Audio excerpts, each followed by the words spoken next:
இன்றைக்கு இந்த ஆராதனைக்கு வந்திருக்கிற இந்த இடத்துல ஆவியானவர் அசைவாடி கொண்டே இருக்கிறார். வீட்டில இருந்து அசைவாடி கொண்டிருக்கிற ஆவியானவருடைய பிரயாணத்துல வர்றாரு. இங்க வந்து நான் உட்காரும் பொழுது அந்த ஆவியானுடைய பிரசன்னத்தின் மகிமையில அப்படி அசைவாடுதல நான் பெற்றுக்கொள்ள வேண்டும் என்ற ஆயத்தத்தோடு கூட இன்றைக்கு இந்த ராத்திரியில நீங்க இருப்பீங்க என்றால் அவரால் செய்ய முடியாத எந்த காரியமும் இல்லை. எதவன் அன்னைக்கு ராத்திரி செய்வார். 15 ஆண்டுகளாய் முடியாது இருக்கிற ஒரு காரியத்தை இன்னைக்கு ராத்திரி கர்த்தரால முடிக்க முடியும். அவரால் முடியும். அதை குறித்து நான் பேசிக் கொண்டிருக்கிறேன். விசுவாசம் உலகத்தை ஜெயிக்கிற ஜெயமாய் இருக்கிறது. உனக்குள்ள இருக்கிற விசுவாசம் கர்ப்பத்தின் கதவுகளை திறக்கும். உனக்குள்ள இருக்கிற விசுவாசம் மரித்து கிடக்கிறதை உயிரோடு கூட எழுப்பும். உனக்குள்ள இருக்கிற விசுவாசம் இதுவரை மேற்கொள்ள முடியாதபடிக்கு இருக்கிற எந்த பெரிய காரியத்தையும் ஜெயமாய் மாற்றுகிறதுக்கு ஏதுவாய் மாறும். ஏனென்றால் உனக்குள்ள இருக்கிற விசுவாசம் வசனம் சொல்லுது உலகத்தை ஜெயிக்கிற ஜெயமாய் இருக்கிறது. அந்த விசுவாச வைராக்கியம் இருக்கும் என்றால், ஆனா அந்த விசுவாசம் எப்பேற்பட்டது என்று உங்களோடு கூட பேசிக் கொண்டிருக்கிறேன். நம்பப்படுகிறதுடைய உறுதி பார்க்கவே இல்லை, ஆனா அது நிச்சயமா நடக்கும். நான் பண்றேன், நான் பேசிக்கொண்டே இருக்கிறதா இருக்கிறது. சொல்லுங்க, நம்புகிறதுடைய உறுதி. நான் நம்புறதுடைய உறுதி. பேசுங்க, நான் நம்புறேன். நான் நம்புறதுடைய நிச்சயம். நான் நம்புகிறதை தைரியமாய் அறிக்கைட்டு கொண்டே இருக்கிறேன். சொல்லுங்க, நான் நம்புறதை தைரியமா அறிக்கைறேன். எதை நீங்க நம்புறீங்க? எந்த ஒரு காரியத்தை நம்புறீங்க? எவ்வளவு பெரிய காரியத்தை நீங்க நம்புறீங்க? அது மனுஷனுக்கு புரியாது. மனுஷன் வேணா இலக்காரம் பண்ணுவான். மனுஷன் நீ நம்புறத சொல்லும்போது அவன் சொல்லுவா, இதெல்லாம் நீ நம்பினுக்கிறியா? இந்த நூற்றாண்டுல நடக்குமா? இத்தனை வருஷம் நடக்காது உனக்கு நடக்குமான்னு சொல்லி உன்னிடத்தில் ஏளனமாய் பேசிக் கொண்டிருப்பான். ஆனால் நீ நம்புகிறதை அறிக்கிட்டு கொண்டே இருக்கும் பொழுது, நீ நம்புகிறதை அறிக்கிட்டு கொண்டே இருக்கும் பொழுது அது உறுதியாய் மாறுகிறது. அதை கர்த்தர் செய்யும்படிக்கு, அதுல கர்த்தர் ஒரு பெரிய வெளிப்பாட்டை கொண்டு வரும்படிக்கு, அதுல கர்த்தர் தம்முடைய ஆசீர்வாதத்தை கட்டளையிடும்படிக்கு நீ பேச பேச பேச பேச, அது கற்பாறையா இருந்தாலும் சரி, அது அடைக்கப்பட்டதாலும் சரி, கற்பாறைக்குள்ளே கர்த்தருடைய நீரூற்று இருக்கிறது. அந்த கற்பாறையை பார்த்து நீ பேச பேச பேச கற்பாறையிலிருந்து நீரூற்று புறப்பட்டு வரும். அதுதாங்க நம்ம விசுவாசத்தினுடைய உறுதியாக இருக்கிறது. நான் எதை நம்புறேன்? இயேசு எனக்கு செய்வார். நான் எதை நம்புறேன்? இயேசு எனக்கு செய்வார். ஆனா கண்ணில் பார்க்கவே முடியல. ஏன்னா உலகம் சொல்லுது பைத்தியக்காரன் சொல்லுது. எங்க சொந்த வீட்டுல சொல்றாங்க நான் பைத்தியக்காரன். நீ பைத்தியம், ஒண்ணுமே நடக்க மாட்டேன், நான் சர்ச்சுக்கு போறேன். நீ பைத்தியம், நீலாம் நம்பிட்டு இருக்கிற, நீ நம்புறது நடக்குமான்னு சொல்லி ஏளனம் பண்ணுது, கிண்டல் பண்ணுது. ஆனால் நான் நம்புகிறதை அறிக்கையிடுகிறதை நிறுத்த மாட்டேன். நான் நம்புறதை சொல்லிக் கொண்டே இருப்பேன். நான் நம்புகிறதை பேசிக் கொண்டே இருப்பேன். இதைதான் இந்த சரித்திரம் அல்ல, இந்த ஜீவ புஸ்தகத்துல இந்த வார்த்தையினுடைய ஆழத்துல நான் பார்க்கிறேன். அதைத்தான் ஈனோக்கு பேசினார், அதைத்தான் ஆபிரகாம் பேசினார், அதைத்தான் யாக்கோபு அறிக்கையிட்டுக் கொண்டிருந்தார். 20 ஆண்டுகள் கிட்டத்தட்ட அறிக்கையிட்டுக் கொண்டே இருக்கிறார். 13 ஆண்டுகள் யோசேப்பு சிறைச்சாலைக்குள்ள உட்கார்ந்து அவர் சொல்லிக் கொண்டே இருக்கிறார். தேவன் என்னை உயர்ந்த ஸ்தானத்துக்குள்ள கொண்டு வருவார். என்னை கொண்டு வந்து நிறுத்துகிறது கர்த்தர். இந்த தரிசனத்தை தந்தவர் ஆண்டவர். அவர் சொல்லியும் செய்யாமல் இருக்க மாட்டார். அவர் சொல்லுகிறதை அவர் செய்து முடிக்கிற வரையில இந்த சிறைச்சாலையின் கதவுகளை அவர் எனக்காய் உடைப்பார். அதுதாங்க விசுவாசம். ஒருவேளை சிறைச்சாலையில இருந்து கூட பிரிசனர் கிட்ட அவர் சொல்லியிருப்பான், அவன் சொல்லியிருப்பான், பைத்தியமாடா நீ ஒரு ராஜாவா, நீ ஒரு கவர்னரா மாறுவியாடா, பைத்தியமாடா நீ, பைத்தியமாடா, கைது எப்படிடா மாறுவ? யோசேப்பு தன் தரிசனத்தை சிறைச்சாலைக்குள்ள ஒரு இடத்துல சொல்லியிருந்தால் அவன் சொல்லியிருப்பான், உன்னை போல லூஸ் எவனும் இருக்க முடியாது, அதனால தான்டா நீ சிறைச்சாலையில் உட்கார்ந்து நிற்கிற, இப்படி பைத்தியத்தினாலதான் உன்னை கூட்டு வந்து இங்க உட்கார வச்சுக்கிறான்னு சொல்லியிருப்பாங்க. ஆனா அவன் இடத்துல சொல்லவில்லை. தான் அறிந்த தேவனிடத்துல, தரிசனத்தை தந்த தேவனிடத்துல சொல்லிக் கொண்டே இருக்கிறான். தரிசனத்தை கர்த்தர் வாய்க்க பண்ணுகிறார். தரிசனத்தை கர்த்தர் வாய்க்க, அதை தான் உங்களுக்கு ஸ்டெப் ஸ்டெப்பா பாக்குறீங்க. ஒருத்தருடைய சரித்திரத்துல நான் உங்களோட சொல்றேன். ஆமென். கடந்த வாரங்களே இல்லை, கடந்த வாரம் என்றால் அதுக்கு சில முந்தின வாரங்களுக்கு முன்பாக, 2 வாரத்துக்கு முன்பாக இந்த மோசையை குறித்து உங்களோடு கூட நாம் பேசிக் கொண்டிருக்கிறோம். விசுவாசத்தினாலே 24ஆம் வசனத்திலிருந்து நாம் வாசிக்கும்போது, விசுவாசத்தினாலே 23ஆம் வசனம் மோசையுடைய பெற்றோரை குறித்து சொல்லப்பட்டிருக்கிறது. 24ஆம் வசனத்திலிருந்து வாசிக்கும் போது, புக் ஆஃப் ஹீப்ரூஸ் சாப்டர் 11 எபிரேய புத்தகத்துடைய 11ஆம் அதிகாரம். முதல் முறையாக ஒருவேளை வந்திருப்பீங்க, இல்ல முதல் முறை இந்த சத்தியத்தை ஒளிபரப்புல கேட்கறீங்க, இல்ல ஒருவேளை நீங்க இதை ரெக்கார்ட் பண்ணி நாங்க ரீடெலிகாஸ்ட் பண்ணும்போது கேட்டீங்கன்னா, there is a series of sermons that I've preached through almost about the 105 weeks. 105 வாரம் பேசியாச்சு. 106வது வாரம் இப்ப விசுவாசத்தை குறித்து 11ஆம் அதிகாரத்திலிருந்து பேசிக் கொண்டிருக்கும் பொழுது மோசேயினுடைய விசுவாசத்தை குறித்து பேசிக் கொண்டிருக்கிறோம். அவருடைய பெற்றோருடைய விசுவாசம் எப்படி இருந்துச்சு தெரியுமா? புள்ள பிறந்த உடனே பார்த்த உடனே அவங்க அப்பா அம்மாவுக்கு ஒரு பெரிய கண்ணில் தெரிஞ்சிச்சு, இது அழகுள்ளது என்று கண்டு இல்லை. நிறைய பேருக்கு நம்ம புள்ள அழகுன உடனே இவன் பெரிய கிங் ஆயிடுவான் அப்படின்னு நினைச்சுப்பாங்க. நல்ல கை காலலாம் நம்ம ஆளுங்க பேசுறது அப்படிதான், விரல்லாம் நல்லா நீட்டாக்குதே, கீபோர்டு வாசிப்பா. நிறைய பேர் சொல்லி கேட்டுக்கிறேன் நான், அது கீபோர்டே வாசிக்கவே இல்லை. நம்ம ஜட்ஜ்மெண்ட்ல எப்படி தெரியுமா? விரல் நீட்டா இருந்தா கீபோர்டு வாசிடுவா, கால் நீட்டா இருந்தா நல்ல ஒரு அத்லெட்டா இருப்பா, ஓடுவா, எல்லாரையும் ஜெயிச்சிருவா. நம்ம ஜட்ஜ்மெண்ட்ல எல்லாம் என்னதுன்னா, மனுஷன் முகத்தை பார்க்கிறான், விசுவாசமோ இருதயத்தை பார்க்கிறது. யாரும் கூட இருக்கிறீங்க? விசுவாசம் உனக்குள்ள இருந்தா மனுஷன் முகத்தை பார்க்கிற மாதிரி பேச மாட்டேன், விசுவாசத்தோடு கூட பார்க்கும்பொழுது தரிசனத்தை பார்ப்பாய், கர்த்தரை பார்ப்ப, இயேசு எவ்வளவு பெரியவர் என்பதை பார்ப்பாய். விசுவாசம் எனக்குள்ள இருக்கிறது. தமிழ் செல்வி கண்ணப்பனுக்கு கர்த்தர் பிள்ளையை தருவார் என்று சொல்லி இந்த 106வது வாரத்திலே நான் சொல்லிட்டே தான் இருப்பேன். ஐயா போன வாரம் வந்த திருக்கசி சொல்லையா, அவரு சொல்ல மாட்டாரியா, நான் சொல்றையா. ஏன்னா நான் அதே ஆண்டவரை தான் விசுவாசிக்கிறேன். அந்த தேவன் சாராளுக்கு ஆபிரகாமுக்கு கற்பம் மரித்த அவர்களுக்கு கர்த்தர் பிள்ளையை தருவார் என்றால் நான் நம்புகிறது, நான் பார்க்காதது ஆனால் நான் நம்புகிறதை அறிக்கையிடுகிறேன். அந்த தேவன் அவர்களுக்கு பிள்ளையை தருவார். அந்த பிள்ளைய கையில சுமந்து இந்த இடத்துல வந்து நின்று சொல்லுவேன், இந்த இயேசு நல்லவர். அந்த சாமியல் இந்த தேவ பிரசன்னத்துக்கு வந்து என் கண்ணீரை கர்த்தர் களிப்பாய் மாற்றினார், என் சிறுமையை கர்த்தர் நிறைவு கூர்ந்திருக்கிறார், அவரால் செய்ய முடியாது எதுவும் இல்லை என்று சொல்லுவார். மோசேயுடைய பெற்றோர் சொல்றாங்க, எதிர்ப்பு இருக்குதுதான், தலைச்சன் எல்லாத்தையும் வெட்டி போடுறான், ஆம்பளை பிள்ளைங்கள் எல்லாம் வெட்டி போடுறான், ஆனா என் பிள்ளைக்குள்ள கர்த்தர் ஒரு பெரிய தரிசனத்தை வைத்திருக்கிறார். இந்த வேலையில எதிர்ப்பு இருக்குது தான், ஆனா இந்த வேலையில தான் கர்த்தர் என்ன ராஜாவா உட்கார போறார். இந்த வேலையில எனக்கு போராட்டம் இருக்குதுதா, இந்த சூழ்நிலை எனக்கு பெரிய நிர்பந்தங்கள் வந்து கொண்டுதான் இருக்குது, ஆனா என் விசுவாசத்துல நான் பார்க்கிறேன் கர்த்தர் இதை இந்த சூழ்நிலை மத்தியில் எனக்கு தந்து இருக்கிறார், இதுல நான் ஜெயமா தான் இருக்க போறேன். நல்லா கையை தட்டுங்க, நல்ல ஒரு ஆமேன் சொல்லுங்க.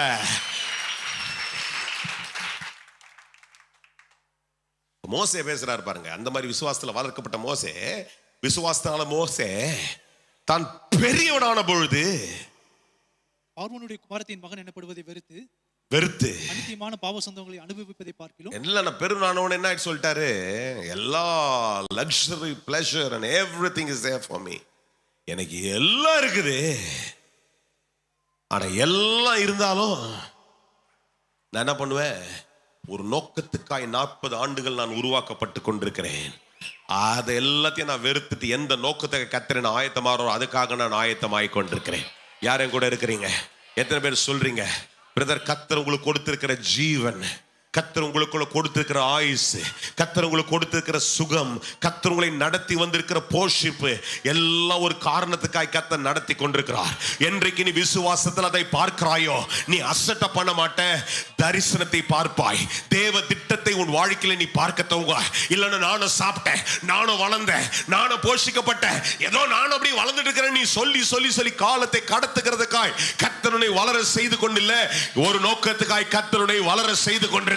விசுவாசத்தின் கண்களோடு கூட அதை பார்க்கும் பொழுது எந்த திட்டத்தை எந்த தரிசனத்தை கர்த்தர் உனக்குள்ள வைத்திருக்கிறாரோ அதை நிறைவேற்றும்படிக்கு கர்த்தருடைய கண்கள் உன்னுடைய கண்களுக்குள்ள வந்து உன் தரிசனத்தை பார்க்கிறதுக்கு அது ஏதுவாய் மாறும்.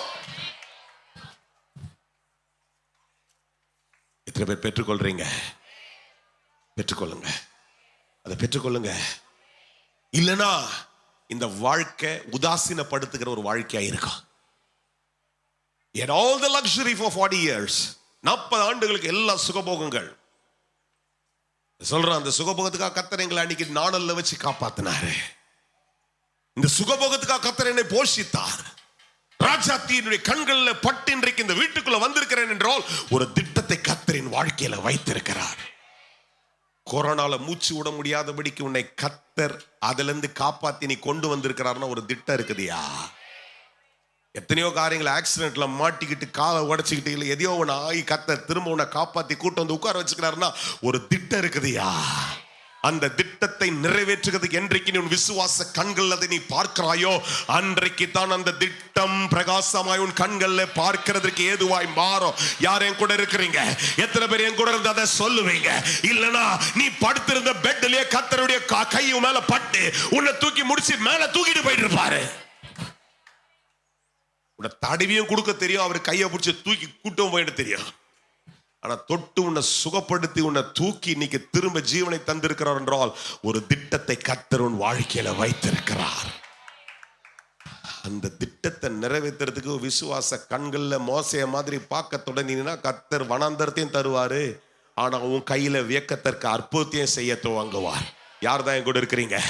யார் தான் என் கூட இருக்கிறீங்க? அதை தான் இங்க மோசே சொல்றாரு, நான் இங்க இருக்கிறதோடு கூட நின்று விட்டேன் என்றால் தேவனுடைய தரிசனத்தை நிறைவேற்ற முடியாது. இங்க இருக்கிறதோடு நின்றுட்டேன்னா இங்க இருக்கிற சுகபவங்களோடு கூட என் வாழ்க்கை முடிஞ்சிடும். கார்பரேட் ஆபீஸோடு கூட உன் காரியம் முடிஞ்சிடும். எதோடு கூட? 2 லட்சம் ரூபாய் சம்பளத்தோட முடிஞ்சிடும். 200 கோடிக்கு பெரிய ஊழியத்தை கட்டி எழுப்புறது கர்த்தருடைய கரம் மேல படணும்னா இன்றைக்கு தேவ தரிசனத்தோடு கூட கர்த்தர் எதற்காக என்னை உருவாக்கி கொண்டிருக்கிறார்ன்றதை பார்க்க துவங்கு. கர்த்தர் உன்னை பெரிய ஆசீர்வாதத்துல நடத்தும்படிக்கு தான் இதுவரையில கர்த்தர் உன்னை நடத்தி இதுவரையில கொண்டு வந்து கொண்டிருக்கிறார். அதை தான் மோசே இங்கே செய்கிறார். யார் தான் என் கூட இருக்கிறீங்க? யார் தான் என் கூட இருக்கிறீங்க? நிறைய பேருடைய சிந்தனைகள் பல காரியங்களை யோசித்து கொண்டிருக்கிறது. உங்க முக பாவனையை பார்த்தா மாத்திரம் இல்ல, ஆவியில ஒரு கட்டை நான் பார்த்துட்டே இருக்கிறேன். ஆனாலும் நான் விட மாட்டேன். நான் சத்தம் போட்டு உன் கட்டை அறுத்து இன்னைக்கு இங்க இருந்து அனுப்புறதா என் வேலை. இல்லைன்னா நீங்க வந்ததுக்கு பிரயோஜனம் இல்லை. அட்டனன்ஸ் போட வந்திருந்தனா இன்னைக்கு அபிஷேகத்தோடு போவே. நீ அட்டனன்ஸ் போட்டு போன வந்தியா, போகும்போது நீ அபிஷேகத்தோடு போவ. தலையை காட்டு போயிடலாம், நாளைக்கு வர முடியாது, இல்லை நான் அதை பண்ண முடியாது இதை பண்ண முடியாது அப்படி நீ தலையை காட்டுறதுக்கு வந்தீங்கன்னா உன் தலை மேல கர்த்தருடைய அக்கினி ஊற்றப்படுவதாக. அபிஷேக தைலம் உன் தலை மேல ஊற்றப்பட்டு உன் சிந்தனையே கர்த்தர் மாற்றி இந்த இடத்துல இருந்து போகும்பொழுது உன் தரிசனத்தோடு கூட கர்த்தர் உன்னை அனுப்புவாராக. யார் தான் என் கூட இருக்கிறீங்க? அப்படிப்பட்டவர்கள் மாத்திரம் ஆவியில ஜெபிங்க. அபிஷேகத்தை உணர்ந்து கொண்டிருக்கிறவங்க மாத்திரம் ஆவியில சொல்லுங்க, அன்று அபிஷேக தைலமானது இங்க ஊற்றப்படுவதாக. வறட்சியின் ஆவிகள் இயேசுவின் நாமத்தில் நீங்குவதாக. அன்று விரக்தியோடு கூட வந்திருக்கிற சிந்தனைகள், பல காரியங்களை யோசித்து கொண்டிருக்கிற சிந்தனைகள், தலைக்குள்ள ஓடிக்கொண்டிருக்கிற பல காரியங்கள் இயேசுவின் நாமத்தில் அடுத்த 15 நிமிஷம் அமைதலாயிரு. இவ்வளவு பெரிய காற்றுக்கே பார்த்து அமைதலாருன்னு சொன்னா இந்த உன் மண்டையில ஓடி இருக்கிறத நான் ஒரு வார்த்தை சொன்ன அமைதலா தான் இருக்கணும். இயேசுவின் நாமத்துல கர்த்தருடைய வார்த்தையை கேட்கறதுக்கு தடையா இருக்கிற எந்த பிசாசுக்கு இந்த இடத்துல இடம் இல்லை. சொல்லுங்க, எந்த பிசாசுக்கு இடம் இல்லைன்னு சொல்லு. வாயை திறந்து சொல்லு, எந்த பிசாசுக்கு இடம் இல்லைன்னு சொல்லு. பிசாச பெருசுபடுத்தி அவனை தூக்கி தலையில வச்சுட்டு அவனை வச்சுட்டு யோசிச்சிருக்காத. கர்த்தர் எதை பேச வேண்டுமோ அதை இழந்து விடுவாய். ரகபா ஷத்தரானா மக்கியா தரானியா 26ஆம் வசனத்துல வாசிக்கிறோம், இனி வரும் பலனின் மேல் நோக்கமாயிருந்து. சொல்லுங்க, இனி வர்ற பெரிய ஒரு தரிசனத்தின் மேல நோக்கமாயிருந்து, என் வாழ்க்கையை கொண்டு கர்த்தர் செய்ய போற காரியத்தின் மேல நான் நோக்கமாயிருந்து. சொல்லுங்க, வாயை தரங்க. ஏதோ மோசே மாத்திரம் பேசணும் என்று எழுதப்படவில்லை. இது மோசையினால சொல்லப்பட்ட மோசையுடைய வார்த்தை மாத்திரம் அல்ல. நீ வாயை திறந்து சொல்லு, இனி வருகிற காரியத்தின் மேல, இனி வருகிற பலனின் மேல நான் நோக்கமாயிருந்து. சொல்லுங்க, கிறிஸ்துவின் நிமித்தம் எவ்வளவு நிந்தை வந்தாலா அதை நான் பாக்கியமா பார்க்கிறேன்னு சொல்லுங்க சார். அதை நான் பாக்கியமா பார்க்கிறேன். பலனுக்காக நிந்தை ஒன்றுமே இல்லை. சொல்லுங்க, பலனுக்காக. பலனுக்காக வாயை தரங்க. பலனுக்காக, பலனுக்காக, என் தரிசனத்தை நிறைவேற்றுகிறதுக்காக வருகிற நிந்தைகள் ஒரு காலமும் எனக்கு ஒண்ணுமே செய்யாது. ஆமா தானே? ஆமா தானே? பலனுக்காக, பலனுக்காக ஒரு பெரிய பலனை கர்த்தர் வைத்திருக்கிறார். அதனால்தான் சொல்றாரு, கிறிஸ்து நிமித்தம் வருகிற நிந்தை அதிக பாக்கியம் என்று எண்ணிக்கொண்டிருந்தேன். சொல்லுங்க, அதிக பாக்கியம். முக்கியமான வார்த்தையெல்லாம் சொல்லுங்க. இங்கே ஏன் கூடவே இருக்கணும்னு சொன்ன அடுத்த 15 நிமிஷம் நீ பிசாசு கையில மாட்டிக்கிட்டீன்னா வேணாம். 10 நிமிஷம் போராடி வசனத்தை கேளு.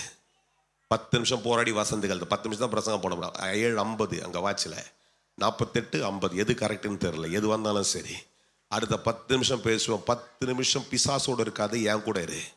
தேவ அபிஷேகத்தோடு கூட இரு. இங்கிருந்து போகும்பொழுது தரிசனத்தை கர்த்தர் உனக்குள்ளே புதுப்பிப்பார். திரும்ப எச்சரிக்கிறேன், இந்த ராத்திரியில எச்சரிக்கிறேன் உன்னை. இன்னைக்கு அதை விட்டுட்டனா பிசாசு பல இடத்துல கூட்டு போய் உன்னை அப்படியே தலையை ஆட்டி ஆட்டி ஆட்டி ஆட்டி போட்டு எதுலேயே தூக்கி போய் விட்டுருவான். என் கோவத்தில் பேசல, என் பலவீனத்தில் பேசல, எச்சரிப்பா இந்த இடத்துல இந்த அபிஷேகத்தோடு கூட உன்னை பார்த்து சொல்றேன். அபிஷேகத்தில் சொல்ற வார்த்தையை பெற்றுக்கொள் இயேசுவின் நாமத்தில். அல்லேலூயா. இனி வரும் பலனின் மேல நோக்கமாயிருந்து, இனி வரும் பலன் மேல நோக்கமாயிருந்து, இனி வருகிற பலனின் மேல நான் நோக்கமாயிருந்து, கிறிஸ்துவின் நிமித்தமாய் வரப்போகிற பலனின் மேல நான் நோக்கமாயிருந்து, என்னை அழைத்த அழைப்பை நிறைவேற்றும்படிக்கு சொல்லுங்க, என்னை அழைத்த அழைப்பை நிறைவேற்றும்படிக்கு நான் தீவிரமா ஓடிக்கொண்டே இருப்பேன். நிந்தைகள் வந்தாலும் சரி, அவமானம் வந்தாலும் சரி, அவபக்தியே என்னை பிசாசு கொண்டு வந்து நிறுத்தினாலும் சரி, எல்லாவற்றையும் ஜெயித்து இனி வரும் பலனின் மேல நோக்க பேசுங்க. இனி வருகிற பலனின் மேல நோக்கமா இருந்து, இனி வருகிற பலன் கிறிஸ்துவ நிமித்தமாய் வருகிற பலனின் மேல நான் முழு நோக்கமா இருந்து அதை அடையும்படிக்கு அந்த லக்கை நான் தொடர்ந்து கொண்டிருக்கிறேன். அந்த லக்கை நான் தொடர்ந்து கொண்டிருக்கிறேன். அந்த லக்கை நான் தொடர்ந்து கொண்டிருக்கிறேன். விசுவாசத்தினாலே அவன் அதர்சனமானவர்களை தரிசிக்கிறதை போல உறுதியாயிருந்து ராஜாவின் கோபத்துக்கு பயப்படாமல் எகிப்தை விட்டு போனான். அவன் நல்லா தெரியும், அந்த வீட்டிலே வளர்ந்தவன். என்ன மாதிரிலாம் திட்டங்க பண்ணுவாங்கன்னு எல்லாம் தெரியும் அவனுக்கு. எதிர்த்து செயல்பட்டால் எப்பேற்பட்ட தண்டனை வரும் என்று எல்லாம் நல்லா தெரியும். ஏன்னா அந்த வீட்டில் உட்கார்ந்து அவங்க டிஸ்கஷனை டைனிங் டேபிள்ல உட்கார்ந்து பார்த்தவன். ஏன்னா வீட்டில் ஒன்னா தானே சாப்பிட்டா உட்காந்து போடுவானுங்கள, நசுக்கடா அவனை, அட்ரா அவனை, தூக்குடா, உயிரோடு கூட இருக்கக்கூடாது, அவனை போட்டு முடிக்கடா, அப்படிதான் பேசுறதெல்லாம் கேட்டிருந்தான். அதனால்தான் சொல்லுது வசனம், அவனுக்கு தெரியும் எப்படிப்பட்ட எதிர்ப்புகள் வரும் என்று நல்லா தெரியும். ஆனா அதற்கு அவன் கொஞ்சமும் பயப்படவில்லை. சில நேரங்களில் கர்த்தருடைய காரியங்களை செய்யும்படிக்கு, தேவ திட்டத்தை நாம தொடரும்படிக்கு சத்துரு எப்படியெல்லாம் உன்னை எதிர்ப்பான்னு உனக்கு நல்லாவே தெரியும். ஆனா அதை பார்த்து பயப்படக்கூடாது. சொல்லுங்க, அதை பார்த்து பயப்படக்கூடாது. யாரெல்லாம் பயப்பட மாட்டீங்களோ அவங்க மாத்திரம் வாயை திறந்து சொல்லுங்க. பயப்படுறாங்க பேசாதீங்க. சொல்லுங்க, பயப்பட மாட்டேன், பயப்பட மாட்டேன். தேவ திட்டத்தை நிறைவேற்றும்படிக்கு சத்துரு எப்படியெல்லாம் பண்ணுவானோ எனக்கு நல்லா தெரியும். ஆனா அதை பார்த்தெல்லாம் நான் பயப்பட மாட்டேன். கர்த்தருடைய திட்டத்தை நிறைவேற்றுகிறதற்கு நான் தீவிரமாய் ஓடிக்கொண்டே. தம்பி பேச மாட்டீங்களா? வாயை தந்து பேச மாட்டியா? பேசு பேசு பேசு. இன்னைக்கு பேசலன்னா நீ ஆஃப் ஆயிடுவ. வாயத்தர, எல்லாரும் வாயத்தரன்ற திரும்ப திரும்ப திரும்ப திரும்ப சொல்ற, வாயத்தர வாயத்தர வாயத்தர. நீ ஏனோ கட்டாயப்படுத்தி கொண்டிருக்கிறேன். நீ வாயை திறந்து சொல்லு. If your mind is activated through something, I'm telling you, declaring it, you got to open your mouth this evening. இன்னைக்கு சாயந்தரம் வாயை திறந்து பேசுங்க. மோசே மாதிரி கர்த்தர் உன்னை எழுப்புவார். மோசே மாதிரி கர்த்தர் உன்னை எழுப்புவார். மோசே மாதிரி கர்த்தர் உன்னை எழுப்புவார். மோசே மாதிரி ஒரு பெரிய செங்கோலை கையில தருவார். அது சாதாரண கோல, செங்கோலை கர்த்தர் கையில தருவார். அற்புத அடையாளங்களை செய்கிற கர்த்தருடைய வார்த்தையின் பலத்தை கர்த்தர் உன் கையில தருவார். யார்தான் அதை நம்புறீங்களோ அவங்க மாத்திரம் சொல்லுங்க, அந்த பலன் எனக்கு வேணும்ன்றவங்க விசுவாசத்துல பேசுங்க. அந்த பலன் எனக்குள்ள வேணும். கையை தூக்கி சொல்லுங்க, அந்த பலனைய கையில தாங்க ஆண்டவரே, அந்த பலனைய கையில தாங்க ஆண்டவரே. அன்றைக்கு ஒரு சாதாரண கோல் அல்ல, அது சாதாரண கோலா இருந்ததை கர்த்தர் தன்னுடைய பலனாய் மாற்றினார். தீர்க்கதரிசனமாய் செயல்படும்படிக்கு அந்த கோலானது அற்புத அடையாளங்களால் நிரப்பப்பட்ட ஒரு பெரிய அதிகாரமான கோலாய் மாறினது. பிள்ளைகள் எல்லாம் கரங்களை உயர்த்துங்க. பெண்பிள்ளை பிள்ளைகள் எல்லாம் கரங்களை உயர்த்துங்க. ஆண்கள் எல்லாம் கரங்களை உயர்த்துங்க. வாலிப பிள்ளைகள் கரங்களை உயர்த்தி சொல்லுங்க, அந்த பலனினாலே என் கையை கர்த்தர் பலப்படுத்துங்க ஆண்டவரே. என் கையில் அந்த அதிகாரம் வரணும் ஆண்டவரே.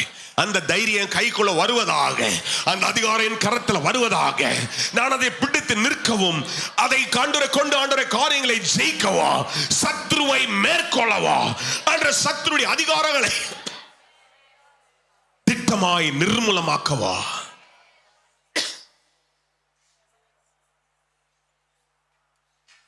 அந்த கோல கர்த்தர் என் கையில தருவீர். ஹல்லேலூயா. விசுவாசத்தினாலே 28ஆம் வசனத்தை பேசுறேன். விசுவாசத்தினாலே பேரானவர்களை சங்கரிக்க முதற் பேரானவர்களை சங்கரிக்கிறவனை இஸ்ரவேலரை தொடாதபடிக்கு பஸ்காவின் ரத்தத்தை பூசினார். எல்லாம் சொல்லுங்க, தொடாதபடிக்கு. இன்னைக்கு ராத்திரி நான் பேச போற வார்த்தையை தொடாதபடிக்கு தான். அடுத்த 6 நிமிஷத்துல தொடாதபடிக்கு சொல்றேன் உங்ககிட்ட. ஆமேன். உன் மேல சத்ரு தொடாதபடிக்கு வேற ஒண்ணும் உன் தலை மேல இருக்குது. அதுதான் இயேசு கிறிஸ்துனுடைய மாறாத ரத்தம். அந்த ரத்தத்தின் வல்லமை எத்தனை பேர் உன் தலை மேல இருக்குதுன்னு சொல்றீங்க? சத்ரு என்னை தொடாதபடிக்கு. என் செய்தி எங்கிருந்து கேட்டு கொடுத்தாலும் சரி, உன்னை தொடாதபடிக்கு. நீ உட்கார்ந்து கொண்டிருக்கிற ஒருவேளை பயங்கரமான டேஞ்சரான இடமா இருந்தாலும் சரி, அந்த இடத்துல கூட உன்னை தொடாதபடிக்கு இயேசு கிறிஸ்துவின் ரத்தம் உன் தலையின் மேல இருக்கிறது. ஓ, அன்றைக்கு இந்த வசனத்தை எழுதும் பொழுது சூழ்நிலையுடைய காரியம் எப்படி இருந்தது தெரியுமா? அன்னைக்கு இயேசு சொல்றாரு, அன்றைக்கு இந்த ஆண்டவர் சொல்றாரு, மோசே எடுத்து சொல்றாரு, ஒரு ஆட்டுக்குட்டியை எடுத்து அடி, அந்த ஆட்டுக்குட்டியை பலி செலுத்தி ஒவ்வொரு வீட்டினுடைய நிலைகளில் போய் தடவு. நான் அங்க கடந்து வரும்பொழுது, சங்கார தூதன் அதன் வழியாக கடந்து வரும்பொழுது, எங்கெல்லாம் ரத்தம் இருக்கிறதோ அந்த ரத்தத்தை நான் தொடாதபடிக்கு, அந்த வீடுகளை நான் தொடாதபடிக்கு நான் கடந்து போவேன். இன்றைக்கு சத்துரு எவ்வளவு பெரிய காரியத்தை உனக்கு விரோதமாக எழுப்ப நினைத்தாலும், உன் மேல இருக்கிற ரத்தம், உன் மேல இருக்கிற கிறிஸ்துவுடைய ரத்தம் பிசாசு உன்னை தொடாதபடிக்கு, பிசாசு உன்னை தொடாதபடிக்கு. இதுவரையில காத்தது பெரிய விஷயம் அல்ல, இனி வருகிற காரியங்களை, பெரிய காரியங்களை செய்யும்படிக்கு.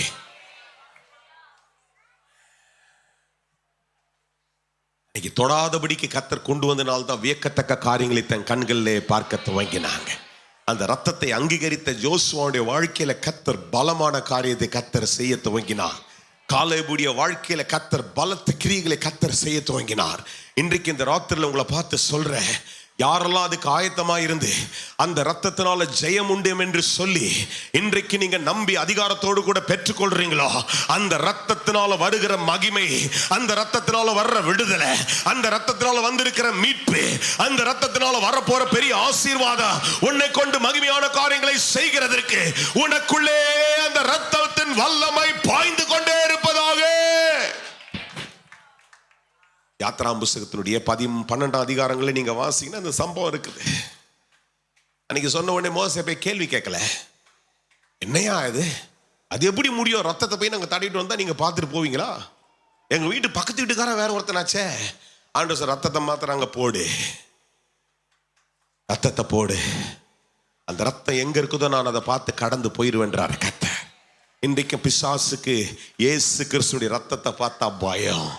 இன்னைக்கு இயேசு ரத்தத்தின் ஜெயத்தை சொன்னால் பயம். ஆனால் தான் எவ்வளவு பெரிய சூழ்நிலையிலும் ஒரே ஒரு மருந்து, ஒரே ஒரு வார்த்தை, இயேசுவின் ரத்தம் ஜெயம்னு சொல்லும் போது அந்த சத்துரு நடுங்கிறான். இன்றைக்கும் 1000 ஆண்டுகளாய் இந்த பிசாசு பயந்து கொண்டிருக்கிறான். சில 1000 ஆண்டுகளாய் பயந்து கொண்டே தான் இருக்கிறான். இன்றைக்கு இந்த ராத்திரில அவன் பயப்படுகிற ஒரு காரியம், இயேசு கிறிஸ்துவுடைய ரத்தம். இன்றைக்கு அந்த ரத்தத்துல வல்லமை உண்டு, அந்த ரத்தத்துல ஜெயம் உண்டு, அந்த ரத்தத்துல சமாதானம் உண்டு. வேதாகமத்தில் ஆராய்ச்சி பண்ணி பார்த்தீங்கன்னா வெறும் புதிய ஏற்பாட்டின் புஸ்தகத்தில் மாத்திரம் 30 காரியங்கள் போடப்பட்டிருக்குது. 30 காரியத்தை ஒரு நிமிஷம் எடுத்தாலும் 30 நிமிஷம் ஆயிடும் எனக்கு. இயேசு கிறிஸ்துவின் ரத்தத்துல 30 இல்ல, 3000, 3 கோடி, 3 லட்சம், 30,000 கோடி, எத்தனை வேணா சேர்த்துங்க. அத்தனை அதிகாரத்தை அதற்குள்ள வைத்து ஒரே மனுஷனா இந்த உலகத்துல வந்து எல்லா பாவங்களையும் சுமந்து தீர்த்து கடைசி சொட்டு ரத்தம் வரையில் அவர் சிந்தி, அவர் தம்முடைய சிலுவையில போகும்பொழுது ரத்தமும் வேர்வையுமாய், ரத்தமும் தண்ணீருமாய் எல்லாவற்றையும் சிந்தி எனக்காய் அவர் சொன்னாரு, எல்லாவற்றையும் நான் முடித்து விட்டேன். ரத்தத்தை நான் சிந்தனுடைய நோக்கம் தெரியுமா? நீ ஜெயமாயிருக்கும்படிக்கு நான் சிந்தி விட்டேன். அல்லேலூயா. வேதாமத்துல சொல்லுது, ஒரு இடத்துல சொல்லுது, அந்த ரத்தம் என்னை மீட்டு இருக்கிறது. எழுதிங்க, டக்கு டக்குன்னு எழுதிங்க. எபேசியர் புஸ்தகம் 1:7 சொல்லுது, அந்த ரத்தம் என்னை மீட்டு இருக்கிறது. 1 யோவான் 1:7 சொல்லுது, அந்த ரத்தம் என்னை சுத்திகரிக்கிறது. ஓ, அந்த ரத்தத்தில் கழுவப்பட்ட எனக்கு சாபம் இல்லை என்று கலாத்தியர் 3:13 சொல்லுது. அந்த ரத்தம் என்னுடைய பாவங்களை மன்னித்திருக்கிறது என்று எபிரேய புஸ்தகம், இதே எபிரேய புஸ்தகத்தினுடைய 9ஆம் அதிகாரத்தினுடைய 22ஆம் வசனத்துல வாசிக்கிறோம். கொலோசியர் 1:20 வாசிக்கிறீங்க. that blood had brought that peace into my life. என் வாழ்க்கைக்குள்ள சமாதானத்தை கொண்டு வந்திருக்கிறதுன்னு சொல்லுது. எல்லாத்துக்கு மேல ஒரு முறை 2 முறை இல்ல, ஒரே முறை என்னை என்ன பண்ணிட்டார் கர்த்தர், நித்தியத்துக்காக என்னை மீட்டு விட்டார். அதுதான் 1 பேதுரு 1:18-19 வாசிங்கன்னா, ஒரே முறை சிந்தின ரத்தம் என்னை எல்லாத்துலையும் நித்தியமா மீட்டுடுச்சு. யாரெல்லாம் அதை கையை தூக்கி சொல்ல போறீங்க? அந்த ரத்தத்தை எடுத்து நீ பூசிக்க வேண்டிய அவசியம் இல்லை. அதை தேடி எங்கேயோ போய் எங்கேயோ கொண்டு எடுத்து என்ன பண்ண தேவையில்ல, உமால வச்சுக்கவில்லை. என்னைக்கெல்லாம் விசுவாசம், அதை தான் சொல்றாரு. அன்னைக்கு விசுவாசத்தினாலே என்ன பண்ணாங்க, முதற் பேரானவனை சங்கரிக்கிறவன் இஸ்ரவேலை தொடாதபடிக்கு அவன் பஸ்காவையும் ரத்தம் பூசுதலாகிய நேமத்தை ஆசரித்தான். இன்றைக்கு நம்ம உட்கார்ந்து இருக்கிறவங்க ஆட்டுக்குட்டியை அடிச்சு அது ரத்தத்தை எடுத்து வந்து சுத்தப்படுத்தி எடுத்து வந்து வீட்டில் தடவியோ, உங்க தலை மேல தடவியோ, உங்க வீட்டில் உங்க வெஹிக்கிள் மேல தடவியோ, இல்லை எதனா மேல தடணும்னு அவசியம் கிடையாது. இன்றைக்கு விசுவாசத்தில் இயேசு எனக்காய் மரித்திருக்கிறார், ஏற்கனவே எனக்காய் ரத்தத்தை சிந்தி இருக்கிறார், அந்த ரத்தத்தில் ஜெயம் இருக்கிறது என்று சொல்லி எப்பொழுதெல்லாம் நீ அறிக்கைட்டு கொண்டிருக்கிறாயோ அப்பொழுதெல்லாம் அந்த ரத்தம் உனக்காய் யுத்தம் பண்ணி கொண்டேதான் இருக்கிறது. அந்த ரத்தத்தில் வருகிற ஜெயத்தை கர்த்தர் உனக்குள்ளே செயல்படுத்தி கொண்டேதான் இருக்கிறார். அல்லேலூயா. அந்த வசனத்துல பல இடங்களில் நீங்க ரெஃபரன்ஸை பார்த்துட்டே வரலாம். அல்லேலூயா. சத்துருவை ஜெயிக்கிறதுக்கு வேற பெரிய ஆயுதம் தேவையில்லை. வாயில ஒரே வார்த்தை சொல்லி, இயேசுவின் ரத்தத்துல நான் இவனை ஜெயித்து விட்டேன். அல்லேலூயா. அதுதான் முடிவான புஸ்தகத்துல வெளிப்பாடோடு கூட எழுதுகிற வெளிப்படுத்தின புஸ்தகத்தின் 12ஆம் அதிகாரத்தினுடைய 11ஆம் வசனத்துல வாசிக்கிறீங்க. அந்த ஒரு வசனத்தை மாத்திரம் வாசிக்கிறீங்க. ஏன்னா நிறைய ரெஃபரன்ஸ் நான் கொடுத்தவொடனே எங்கடா வாசிக்கல தப்பா இருக்கும்ல, நீங்க நோட் பண்ணி வீட்டுல போய் உங்க ஒரு ஆராய்ச்சியை பண்ணுங்க. எல்லா வசனமும் கரெக்டா தான் இருக்கும். அல்லேலூயா. அப்ப வெளிப்படுத்தின 12ஆம் அதிகாரத்தினுடைய 11ஆம் வசனம் சொல்லுது, மரணம் நேரிடுகிறதா இருந்தாலும் அதற்கு தப்பும்படி தங்கள் ஜீவனையும் பாராமல், தப்பும்படிக்கு ஜீவனையும் பாராமல் ஆட்டுக்குட்டியின் ரத்தத்தினாலும் தங்கள் சாட்சியின் வசனத்தினாலும் அவனை ஜெயித்தார்கள். யாரை ஜெயிச்சாங்க? பிசாசை ஜெயித்தார்கள். அல்லேலூயா. யாரை ஜெயிச்சீங்க? இயேசுவின் ரத்தத்தினால பிசாசை ஜெயித்திருக்கிறவங்க மாத்திரம் நீங்க கரங்களை உயர்த்தி நல்ல ஒரு ஆமேன் சொல்லி சொல்லுங்க. இயேசுவின் ரத்தத்தினால பிசாசை ஜெயித்திருக்கிறேன்.